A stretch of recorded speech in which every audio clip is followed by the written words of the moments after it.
Hello दोस्तों, online study में आप सभी का स्वागत है। दोस्तों आज हम इडुटेरिया के 24वें एपिसोड का वीडियो करेंगे। दोस्तों अगर आपने एपिसोड 1 से लेकर एपिसोड 23 तक का अगर वीडियो नहीं देखे हैं तो इडुटेरिया का जो है हमारे चैनल पर प्लेलिस्ट बना हुआ है, वहां से आप जो है प्लेलिस्ट 1 से लेकर प्लेलिस्ट यानी कि इडुटेरिया का जो प्लेलिस्ट 1 से लेकर 23वां एपिसोड का जो वीडियो है वहां आप देख सकते हैं। तो चलिए दोस्तों आज हम एपिसोड 24वें एपिसोड का जो है वीडियो करते हैं। तो चलिए दोस्तों शुरू करते हैं। सबसे जो पहला क्वेश्चन है कि प्रायद्वीपीय भारत की जो द्वितीय बृहत्तम बेसिन कौन सी है। तो प्रायद्वीपीय भारत की जो द्वितीय बृहत्तम बेसिन जो है आपका जो कृष्णा बेसिन है वो आपका प्रायद्वीपीय भारत की द्वितीय बृहत्तम बेसिन है। अगले क्वेश्चन की ओर बढ़ते हैं कि भारत का नेशनल एटलस एंड थीमेटिक जो मैपिंग ऑर्गेनाइजेशन है किस स्थान पर है। कि भारत का national atlas and thematic mapping organisation जो है किस स्थान पर है, तो आपका कलकत्ता में है। अगले क्वेश्चन की ओर बढ़ते हैं। अगला जो क्वेश्चन है कि सूची 1 को सूची 2 से मिलाइए। तो आलू ब्लैक रस्ट जो होता है वो गेहूं का रोग है। ब्लैक रस्ट जो होता है वो गेहूं का रोग है, जबकि आपका स्टेम जो रॉट होता है चावल का रोग होता है, और हाइट रस्ट जो होता है सरसों का रोग होता है, और अर्ली ब्लाइट जो होता है आलू का रोग होता है। तो आपको फिर से एक बार रिकॉल करना है कि ब्लैक रस्ट जो कौन सी बीमारी है जो गेहूं में पाई जाती है। तो गेहूं का जो बीमारी का नाम है ब्लैक रस्ट है, जबकि आपका चावल में जो बीमारी लगता है उसका स्टेम रॉट है, जबकि आपका जो सरसों में लगता है उसे वाइट रस्ट कहते हैं, और अर्ली ब्लाउट जो है आलू का रोग है। अगले क्वेश्चन की ओर बढ़ते हैं। अगला जो क्वेश्चन है कि निम्नलिखित में कौन खगोलीय पिंड है। आपका जो क्वेश्चन है कि निम्नलिखित में कौन जो है खगोलीय पिंड है। तो आपका इनमें से सभी जो है खगोलीय पिंड है। आपका सूर्य भी खगोलीय पिंड है, चंद्रमा भी खगोलीय पिंड है, आपका पृथ्वी भी है, उल्का पिंड भी है,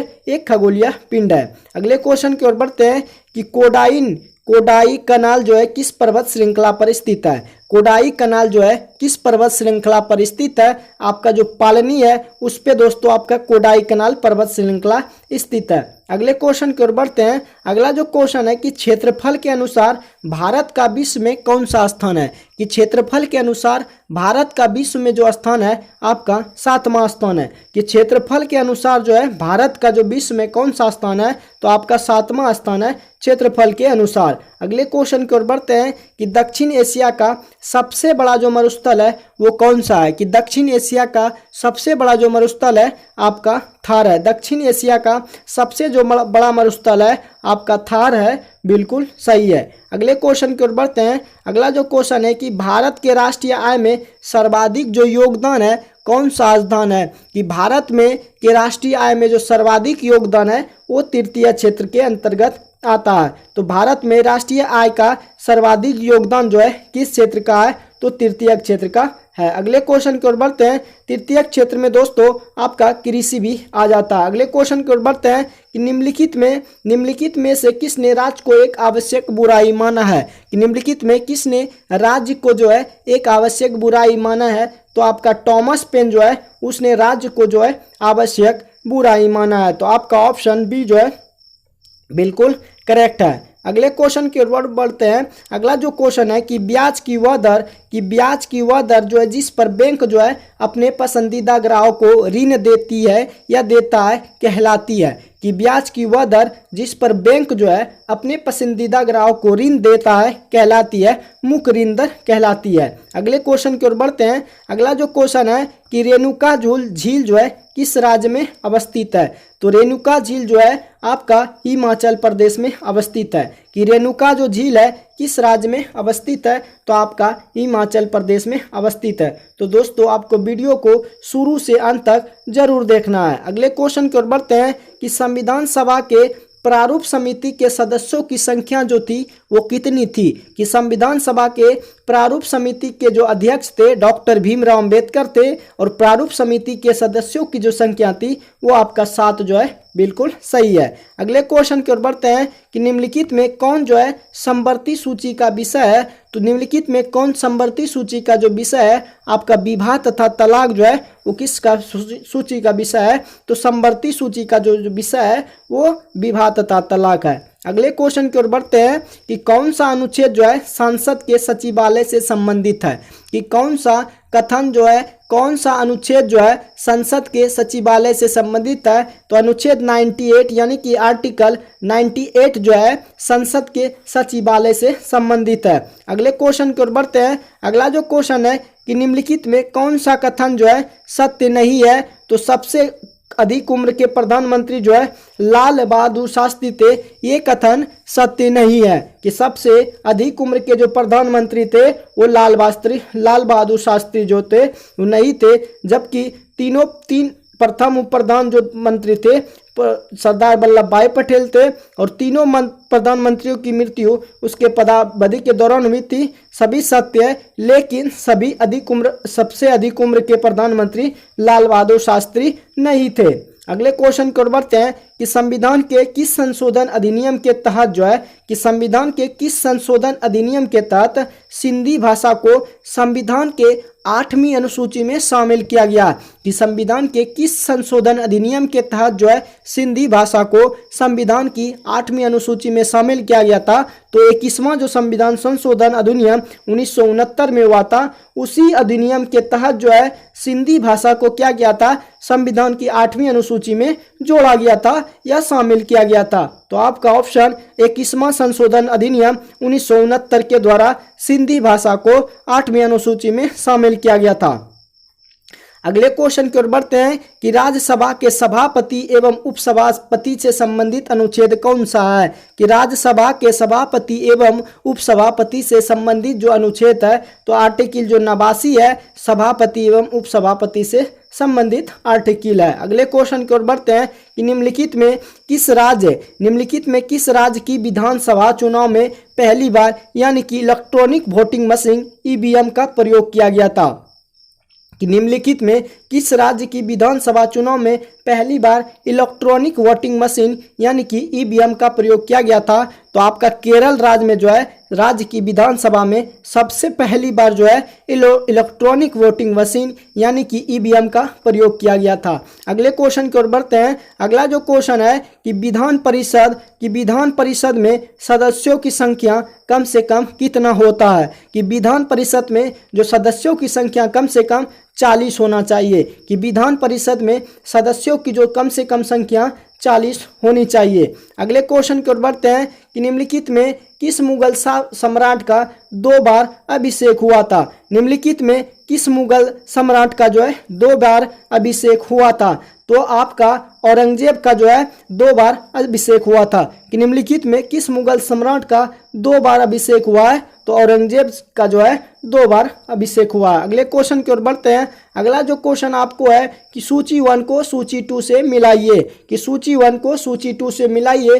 तो अकबर जो है अकबर ने आईने-ए-दहसाला नामक पुस्तक भी लिखी थी, अकबर का आईने-ए-दहसाला से संबंधित है, जबकि आपका मोहम्मद बिन तुगलक जो है प्रतीक मुद्रा इससे संबंधित है। और इल्तुतमिश जो है इल्तुतमिश का आपका चहलगानी अमीर कहत के नाम से इसको जाना जाता है। शेरशाह जो है सड़क-ए-आजम के नाम से इसको भी जाना जाता है। तो अकबर का जो है आईने-दहसाला, मोहम्मद बिन तुगलक का प्रतीक मुद्रा, जबकि इल्तुतमिश का चहलगानी अमीर और शेरशाह को सड़क-ए-आजम के नाम से जाना जाता है। अगले क्वेश्चन की ओर बढ़ते हैं कि राजस्व प्राप्ति की जब्ती प्रणाली जो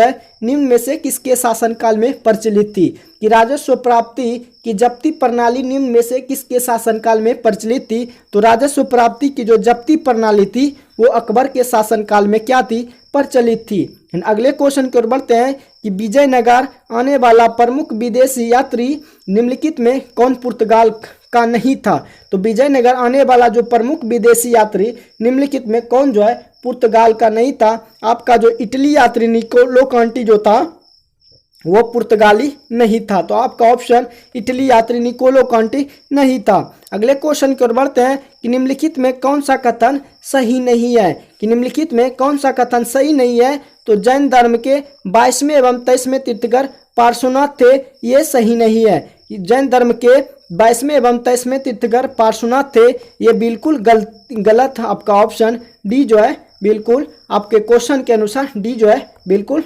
सही है। अगले क्वेश्चन की ओर बढ़ते हैं कि मगध महाजनपद की राजधानी निम्नलिखित में कहाँ थी? कि मगध महाजनपद की राजधानी जो है निम्नलिखित में कहाँ थी? कि मगध महाजनपद की जो राजधानी थी आपका राजगिरी थी। कि मगध महाजनपद की राजधानी निम्नलिखित में कहाँ थी? तो आपका ऑप्शन राजगिरी जो है बिल्कुल सही है। अगले क्वेश्चन की ओर बढ़ते हैं। अगला जो क्वेश्चन है कि प्रमुख सैन्य स्थल जैसे कि चन्हू दड़ो किस नदी के किनारे स्थित है? कि प्रमुख सैन्य स्थल जो थे चन्हू दड़ो किस नदी के किनारे अवस्थित है? तो प्रमुख जो सैन्य स्थल है चन्हू दड़ो आपका सिंधु नदी के किनारे अवस्थित है। अगले क्वेश्चन की ओर बढ़ते हैं कि ऋग्वेद के परिच्छेदों में प्रयुक्त आघन्य शब्द निम्नलिखित में किन के लिए प्रयुक्त किया गया है? ऋग्वेद के परिच्छेदों में आघन्य शब्द है वो गाय के लिए प्रयोग किया गया है। अगले क्वेश्चन की ओर बढ़ते हैं कि प्रथम बंगला समाचार पत्र जो राजनीति से जुड़ा है उसे क्या कहेंगे? तो प्रथम बंगला समाचार पत्र जो राजनीति से जुड़ा है उसे सोम प्रकाश भी कहते हैं। अगले क्वेश्चन की ओर बढ़ते हैं। अगला जो क्वेश्चन है कि निम्नलिखित में से सबसे पहले आंदोलन से संबंधित घटना हुई थी।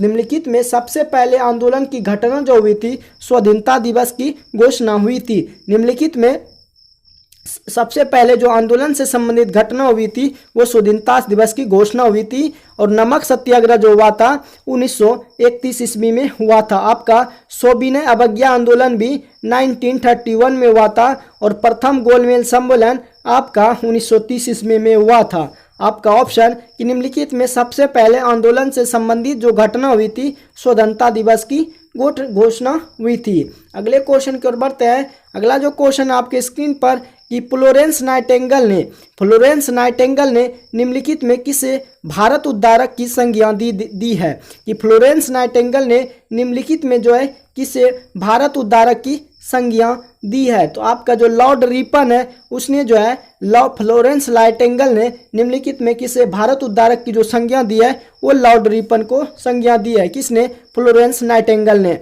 अगला जो क्वेश्चन है कि निम्नलिखित में कौन सी उपकरण जो है ध्वनि ऊर्जा को विद्युत ऊर्जा में बदलती है? निम्नलिखित में कौन सा उपकरण जो है ध्वनि ऊर्जा को विद्युत ऊर्जा में बदलती है? तो आपका माइक्रोफोन जो है ध्वनि ऊर्जा को विद्युत ऊर्जा में क्या करता है? रूपांतरण करता है। अगले क्वेश्चन की ओर बढ़ते हैं। घरेलू विद्युत तार जो है मुख्यतः किस श्रेणी में जुड़ा रहता है? तो घरेलू विद्युत तार जो होता है हमेशा समांतर क्रम में जुड़ा होता है। अगले क्वेश्चन की ओर बढ़ते हैं कि फोटोग्राफी में निम्न में से कौन सा अम्ल का प्रयोग किया जाता है? कि फोटोग्राफी में कौन सा अम्ल का प्रयोग किया जाता है? तो फोटोग्राफी में ऑक्जेलिक अम्ल का प्रयोग किया जाता है। अगले क्वेश्चन की ओर बढ़ते हैं कि निम्न तापी इंजनों का जो अनुप्रयोग है निम्न में से किस में किया जाता है? तो निम्न तापी इंजनों का जो प्रयोग होता है अनुप्रयोग जो होता है निम्न में से किस में किया जाता है? तो रॉकेट में जो है निम्न तापी इंजनों का अनुप्रयोग जो किया जाता है रॉकेट में किया जाता है। अगला जो क्वेश्चन है क्रिस्टल की संरचना जानने के लिए निम्न में से किसको प्रयोग में लाया जा सकता है? क्रिस्टल की संरचना जानने के लिए निम्न में से किसको प्रयोग में जो है लाया जा सकता है? तो आपका जो एक्स किरण है क्रिस्टल की संरचना जानने के लिए इसका प्रयोग किया जाता है। एक्स किरण का जो प्रयोग होता है क्रिस्टल की संरचना जानने के लिए किया जाता है। अगले क्वेश्चन की ओर बढ़ते हैं कि जैव विविधता में अधिकतम संकट निम्न में से किसमें होता है? कि जैव विविधता में अधिकतम संकट जो है निम्न में से किसमें होता है? तो प्राकृतिक निवास एवं वनस्पतियों के विनाश से जो होता है जैव विविधता में अधिकतम संकट उत्पन्न होता है। अगले क्वेश्चन की ओर बढ़ते हैं कि विद्युत घंटी में कौन सा सेल प्रयोग किया जाता है? तो विद्युत घंटी में जो आपका लेक-लांसे सेल का प्रयोग किया जाता है। विद्युत घंटी में जो है लेक-लांसे सेल का प्रयोग किया जाता है।